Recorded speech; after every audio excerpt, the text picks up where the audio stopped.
So many moving parts in the scandal surrounding the FBI and bias on Robert Mueller's team. I'm going to piece this puzzle together for you.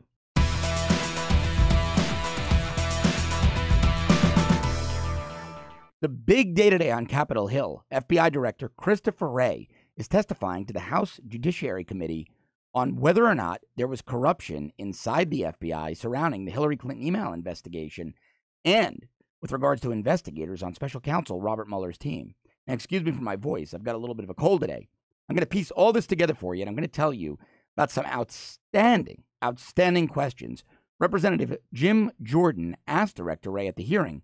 But first, I want to go back to the beginning. I want to read you a memo I found, a Department of Justice memo I found from June of 2011 that goes to the heart of whether or not Donald Trump was able to fire James Comey.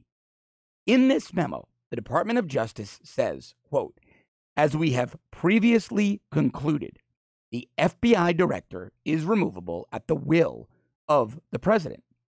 That decision was based on a 1993 memo entitled Removal of the Director of the Federal Bureau of Investigation. Doesn't get any simpler than that. Democratic Senator Robert Byrd even went on to say, in reference to President Bill Clinton, removing then FBI Director William Sessions, quote, "The director is a highly placed figure in the executive branch, and he can be removed by the president at any time and for any reason that the president sees fit." So no, there was no obstruction when Trump removed Comey. Trump removed Comey for lying and botching the Hillary case. He could have removed Comey because it was raining outside and Trump didn't like the rain. The president doesn't need a reason to remove the FBI director. This memo was signed by a woman named Carolyn Crass, who was the principal deputy assistant attorney general. High ranking, meaning Eric Holder, who was running DOJ at the time, who was the AG, would have known and signed off on this. This was an Obama-era memo. Now, what's significant about this is Robert Mueller sat for an interview as FBI director with Donald Trump the day before he was named as special counsel. And the conspiracy theorists out there say, well, that's because Trump and Mueller were plotting against deep state. And that proves that Mueller is a secret agent of Trump. But that's nonsense, because in this same memo, giving an opinion of extending, and that was what the memo I just read you was about. It was about whether or not Barack Obama could extend Mueller's term. And the gist of it, the conclusion, the legal opinion was he can, because the president can fire the FBI director at will. So giving the FBI director a couple of additional years doesn't really mean anything, because if he does anything overboard, the president could fire him. So this whole conspiracy theory about Trump and Mueller meeting to plot against deep state was nonsense, because one of the reasons the conspiracy theorists use is that Mueller's term had expired. He had already served as FBI director, so he couldn't be reappointed. Therefore, it wasn't an interview to reconsider him for a second post as FBI director. It must have been a plot against deep state, except it wasn't, because in the same memo, the legal inference, and I've spoken to legal experts on this, is that there is no limit on how many terms an FBI director can serve if reappointed by the president and reconfirmed by the Senate. If he's appointed by the president with the advice and consent of the Senate, the FBI director has no limitation on serving a second term. Now, why is that important? Well, that's critically important because Robert Mueller, in all probability, knew he was already named special counsel. It was announced the next day. They didn't spring it on him that morning. Hey, Bob, you're special counsel. He knew that. He interviewed for it. He discussed it. Meaning that Robert Mueller, knowing he was going to be announced as special counsel the next day, sat the day prior for a meeting with Donald Trump under false pretenses. And if Mueller went into the meeting with Donald Trump, with Trump thinking it was a sort of a dog and pony show, must-do interview for FBI director, because some people said, hey, talk to Mueller. If Trump went in the meeting thinking that's all it was, but Mueller went in as special counsel, hoping to get a statement from Trump or an improper question from Trump, didn't notify Trump that he had already been appointed special counsel, didn't give Trump the benefit of his own counsel, well, man, that is one of the most improper things I've ever heard of in any investigation. And it would be grounds to shut this entire thing down from day one. It should be shut down anyway, because we're going to go through why. But that is so bad. That is beyond any of the worst prosecutorial and investigative misconduct I've ever heard. And I suspect that's exactly what happened and exactly why Mueller pushed for that meeting or Trump was pushed to take that meeting.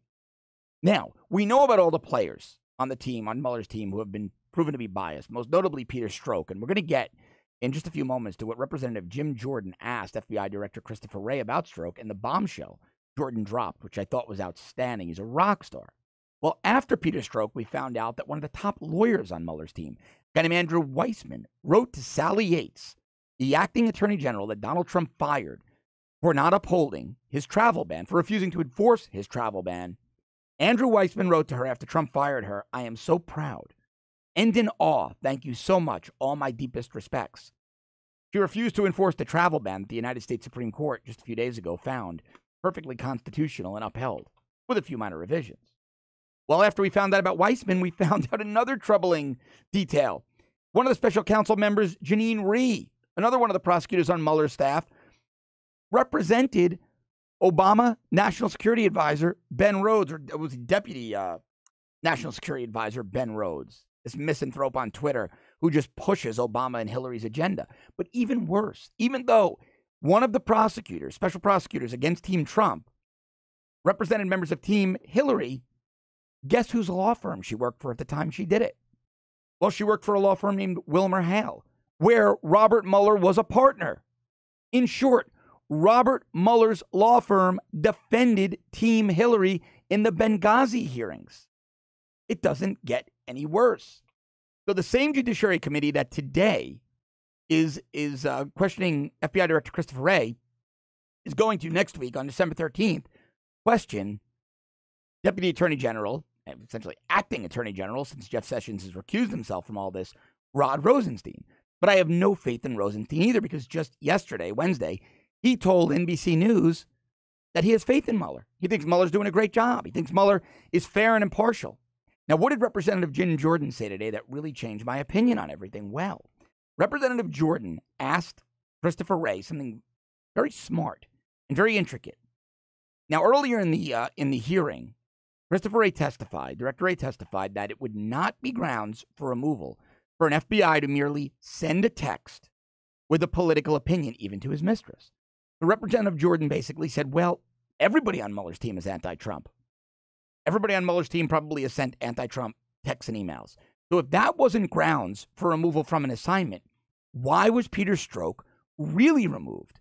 And Jordan went on to say, I believe it's because he was the guy who delivered the Steele dossier to the FISA court to get a FISA warrant to surveil members of Team Trump that led to the unmasking of U.S. persons, that led to the investigation that led to the special counsel. And if that's what happened, if a senior FBI counterintelligence official, Peter Strzok, handled opposition research for Team Hillary up to and including a FISA court and FISA warrant, then this is what I said it was the other day, one of the greatest scandals in American political history.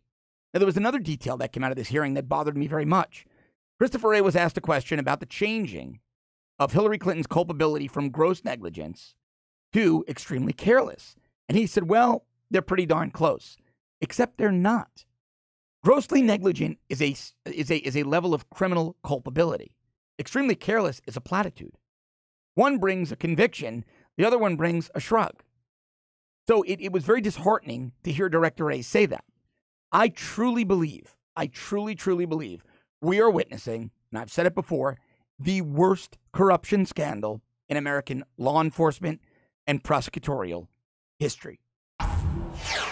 If you like this content, I want to keep bringing it to you. Please subscribe to our premium service at www.therebel.media/shows. If you're already subscribing, thanks very, very much. Thanks for watching. I'll see you tomorrow.